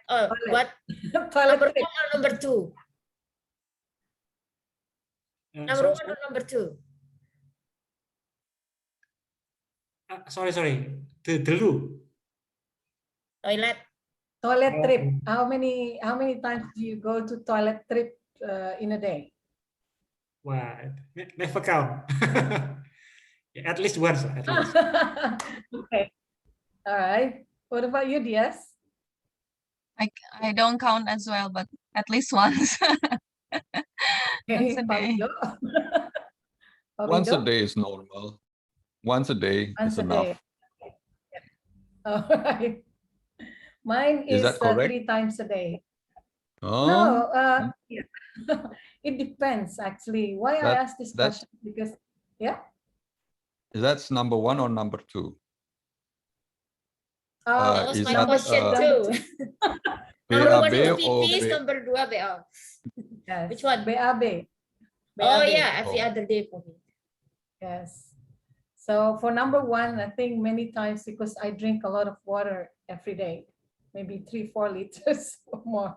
But here's the thing, a lot of us don't realize about our own body, and especially the poops, because it's, what is that? You know, when I ask the question, the intention is also to take you back to your body and how aware you are about this. Yeah. So the poops is actually the product of not a bad one, but a diet or bad microbiome. Yeah. And in this book, first is that talking about how we are actually about 10%, not, let me go with this, sorry, timing. Not the whole body is ours. Even our eyes, for example, we don't know that every time we go to sleep, we actually have some microbiomes who are dancing and partying, eating all this dead skin cells from our eyes, you know, when we sleep. And a lot of times we didn't realize, and we don't be grateful about that by feeding them. And this is, I think, what I get from the book, yeah, that when we are aware, our lives is actually depends on microbiomes, all the floras and faunas in our body. Imagine this, that we live with 9 other people and we are one. And that 9 other people is actually the one who support our lives. And that's how the idea of this book is. But later on, nowadays, they also found out that it's not that much. Actually, it's like 40, 60, 60%, almost 50%, 50%, the microbiomes and our cells and microbiome cells. But which means that we live is according to the mercy of these others, these little dudes, these cool creatures that clean up everything in our body, that supports everything. It's like in a house. Now, what we eat is actually very important. And actually, the one that we do, the one that these microbiomes do is helping us with our mental health. And the idea of this book is how your body's microbes hold the key to health and happiness. Now, the 3 things that the golden nuggets that I take from this book is that, first, that our immune system is related to the wellness of microbial states. If they're happy, then we are happy. If they're not happy, then we are not. Yeah, and how to menyogok mereka, ya, how to say sogok di bahasa Inggris apa sih? Right. Yes, how to bribe them is actually number 2 golden nuggets. You eat the food that encourage the growth of microbiomes and make them happy, and that is by increased fiber intake, like grain, barley, nuts, seed, you know, and probiotics, and plant-based and fruits with less and less of the like protein from the, you know, the animals and stuff. That's the second one. The third one is that antibiotic is actually mostly harmful for this, you know, for this our gorgeous creatures. Yeah, so when possible, stay away from antibiotics. When you get sick, just, you know, regular sickness such as headache or sore throat, perhaps, don't go into antibiotic or over-the-counter medicine, because that will do harm more to you to your health than doing good. I give you an example. My son is 21 years old now. From the very first time he was born, I said no to these antibiotic things. Up to now, he's never really go to doctors for sickness. And I think it's part of it is because I don't let them get into the body. I was already, damaged in a way, and I didn't want to get this to my son. I got 3 years in a row of awards, health awards from the company because I never really claimed for health insurance, health benefits. Reimbursement, no. When I feel sick, I go to take a rest and eat whatever natural can provide me. And the good thing is I'm also allergic to any kind of painkillers. So it's a good thing. Painkillers will kill me. So that's good. So that's the three things, yeah. The poor microbiomes connected to mental and behavior. So your anxiety has a big connections with your guts and the safety of your microbiome. So anyway, those are the three things. I hope you get something out of it. I'm okay for any questions. In this book, there are some pictures. I don't like the pictures. It's kind of yucky because it's all about, I don't want to go to the picture if I open this book. So that's it. Okay, I do have I love question paint. then. Yeah. I do too. Okay. So, go on. Okay. So you already discussed about antibiotics, but on the other hand, now doctor also said that we need probiotics, which is good bacteria. Is it something that is necessary nowadays, or is it okay for us? Okay, no need probiotics. Thank you. Yeah, thank you. Probiotic is very much needed. It's actually it's like, imagine that we are inviting more of this creature, but the good ones into our body so that they can clean up our house. They can make everything nice. They put on the electricity and air cons and everything. So when we come home, everything is already there. We are happy. So that's. Is it something necessary, Baimu? Something, I mean, it's a must in our, let's say, daily supplement, or is it optional? Well, for me, I think it's a must. That's my understanding from this book. And not only from this book, I learned a lot about guts from, from the talk show, from doctors in YouTube, in, what is it? TED Talks. Yeah. And I even attempted to make my own probiotic, but also bought some probiotics, such as kimchi. And one with, kimchi is a good probiotics. You can also make it yourself. I mean, probiotic even in makeup, skincare, probiotic. They put it on the face as cream, probiotic cream. It can be. Actually, this is the most interesting thing. If you do, this is becoming my habit.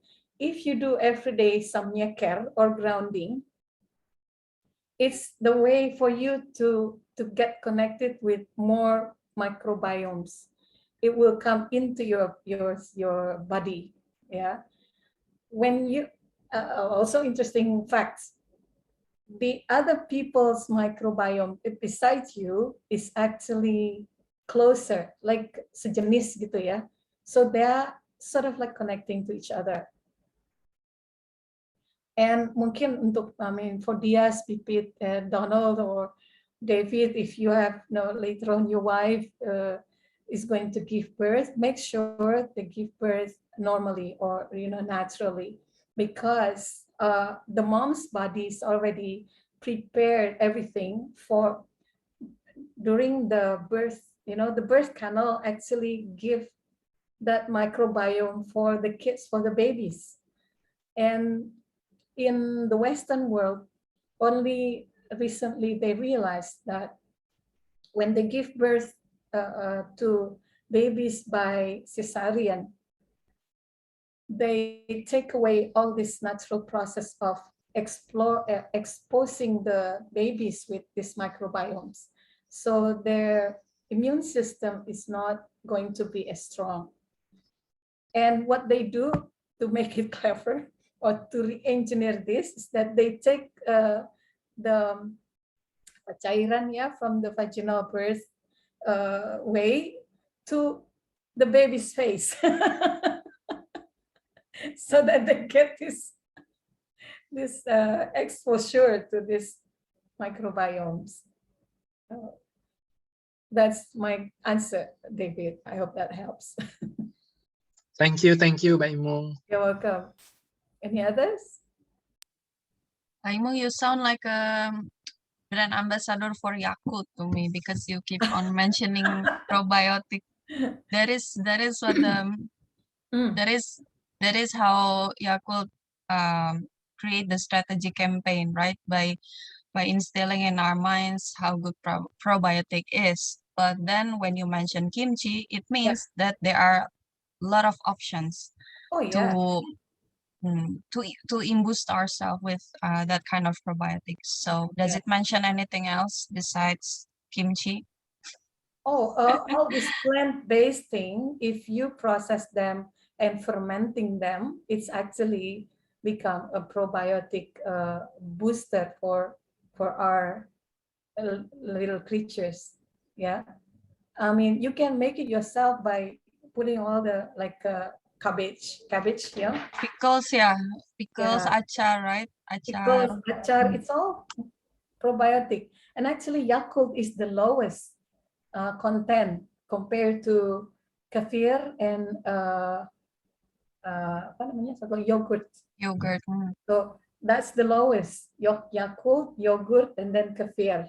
So you can make your own yogurt. I make my own by buying the Greek one and then mix it with milk.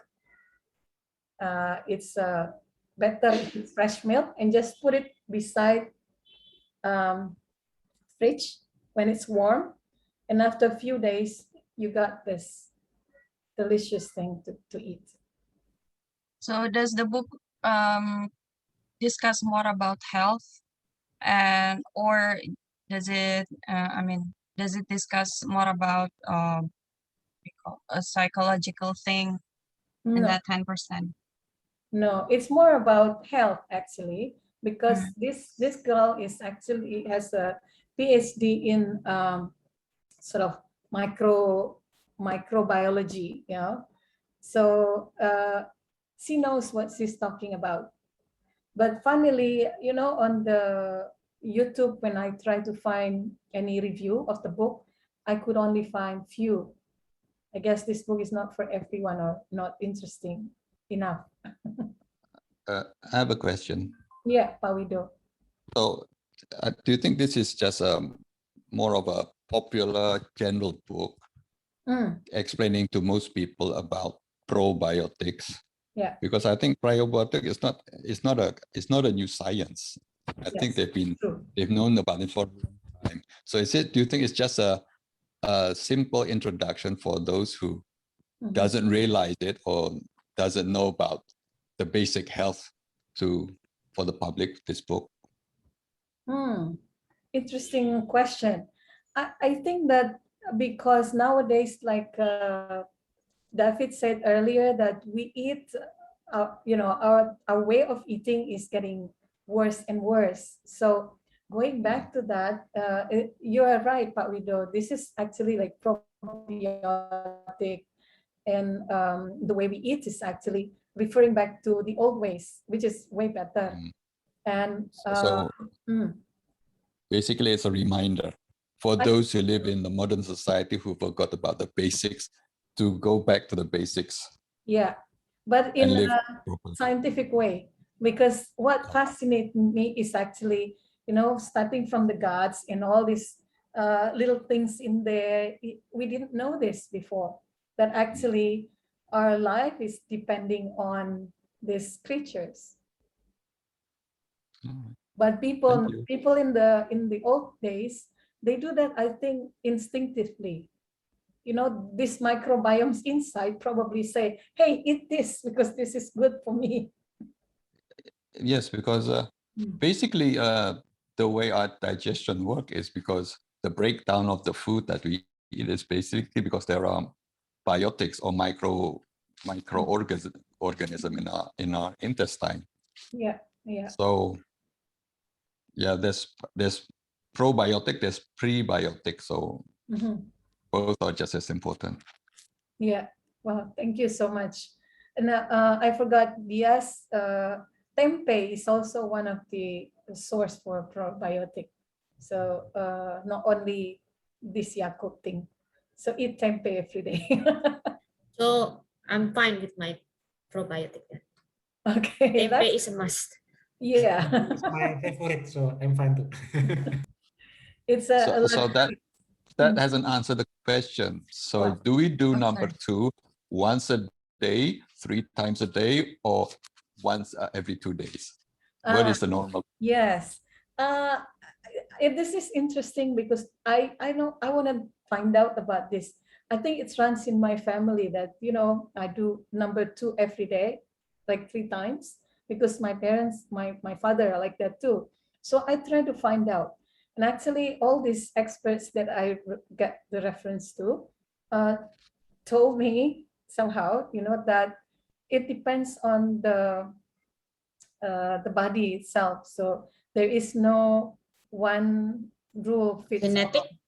Yeah, sometimes genetics. Yeah. Metabolism is affected by genetics. I think Dias read the book about the phenotype genetics, right?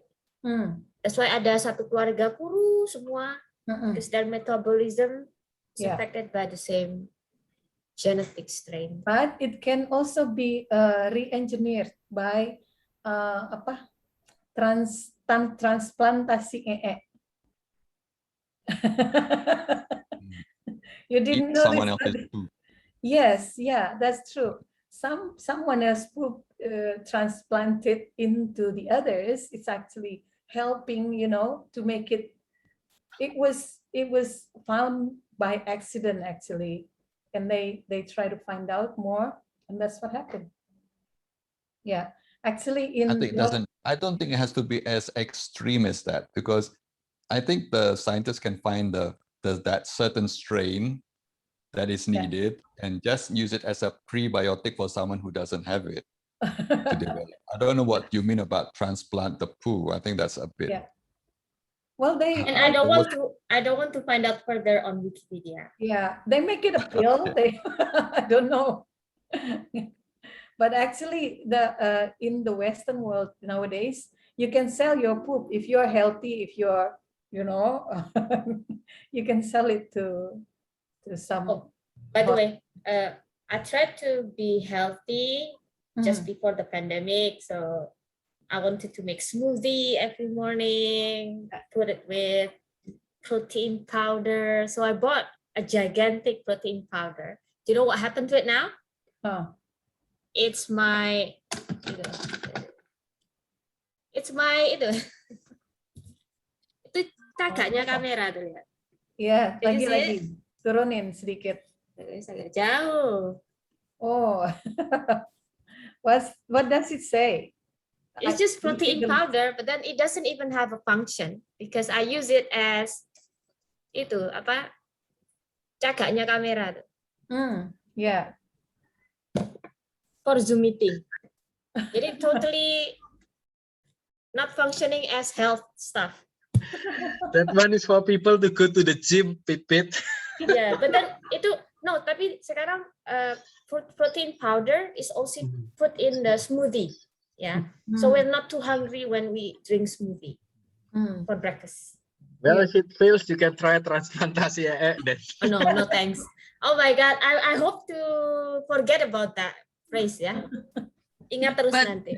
But Pipi, do you experience any allergics to protein powder? Because I I did try a few of few Protein brands, powder? I guess, and then luckily I didn't buy it by myself because I asked from a friend who already has it, and then can I try if it's cocok with me, and then I will buy my own. But then it's not. It doesn't. It creates a further acne, and then some rashes, and I don't know if it's I because when we have allergics, then we have to trace back of what are the things that we consume, right? And then that was the new thing for me. And then I don't know if I don't think I'm suitable for that kind of protein, because I would prefer tempe, and then I would Yeah. prefer eggs, the real one. But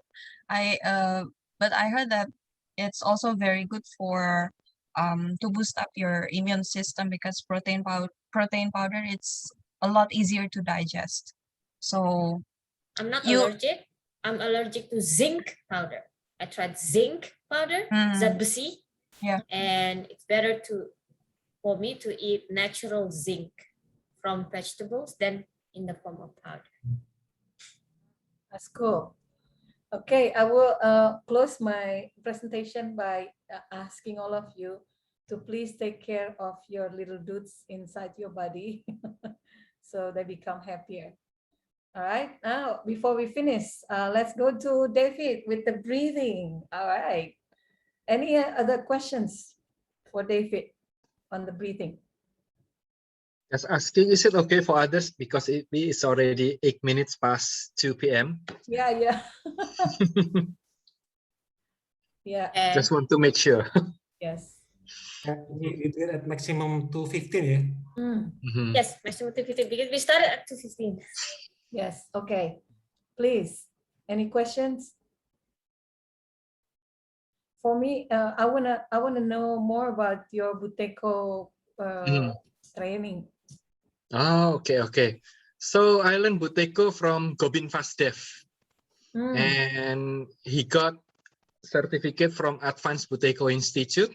What I like about it is they do use apps as well, so that it's actually a guided practice by an apps, and also one-on-one.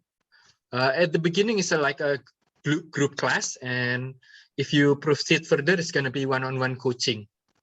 I see. So it's like you have someone who guide you all the way to improve your skill.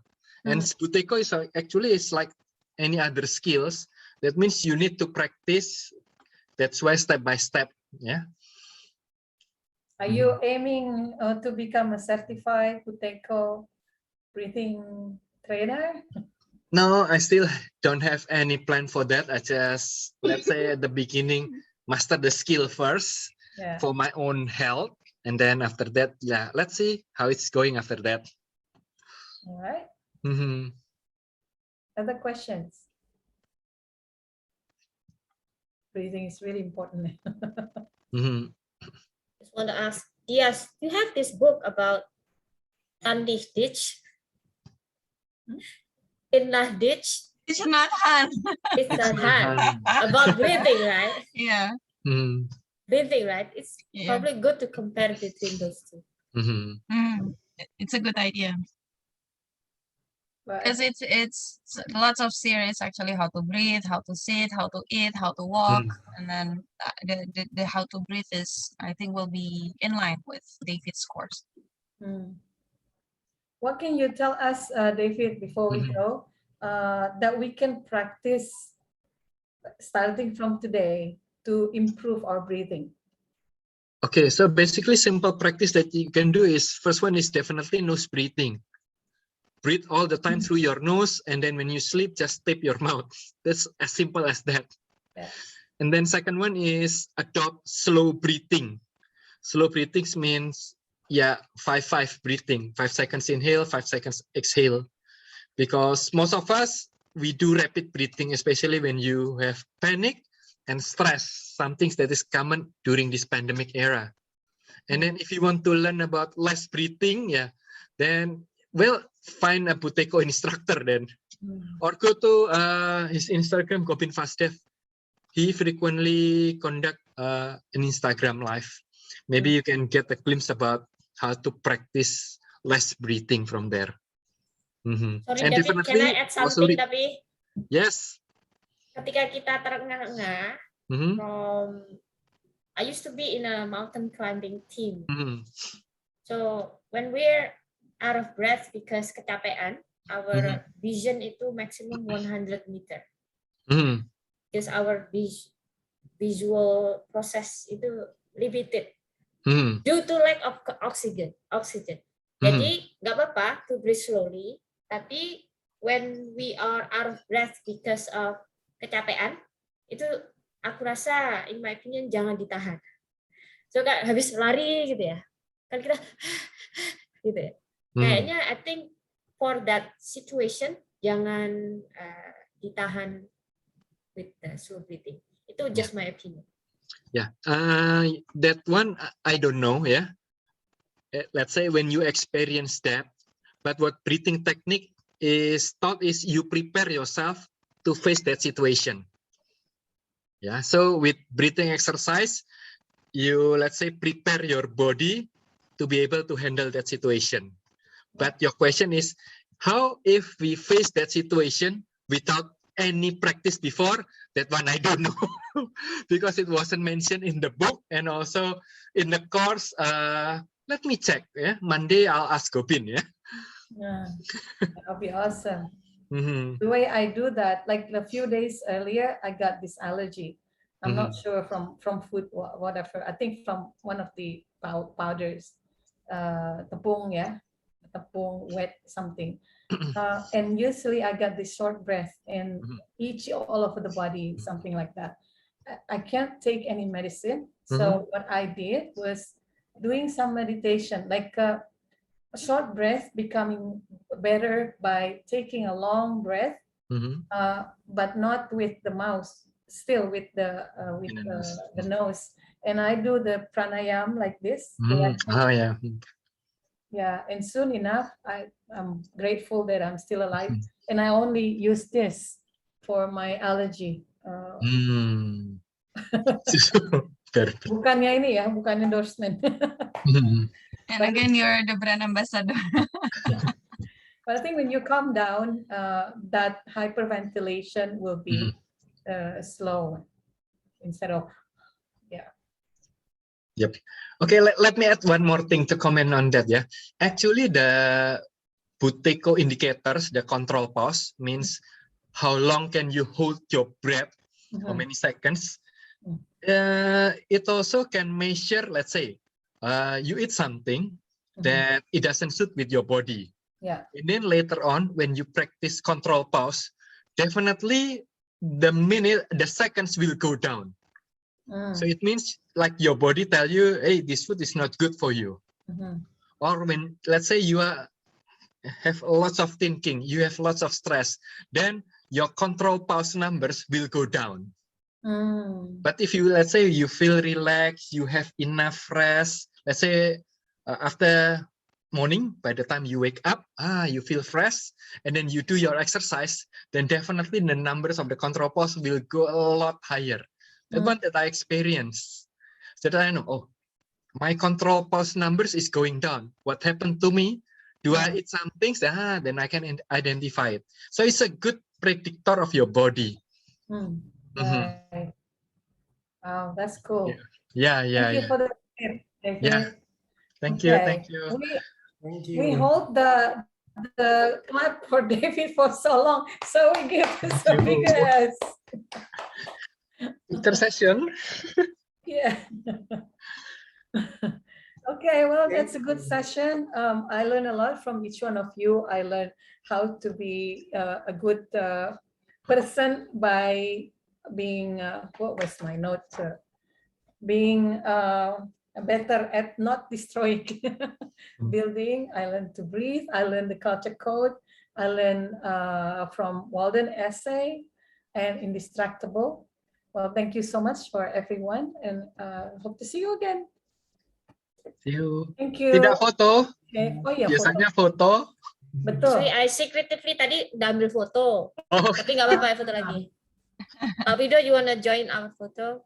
I secretly took Wido. photo when Rizka was still here, Fajar was still here. Okay. Okay.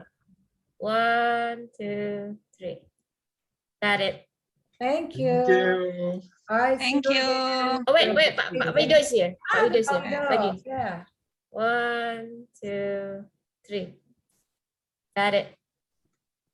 Thank you, everyone. Okay, thank you everyone. Bye bye. Thank See you, you next month. everyone.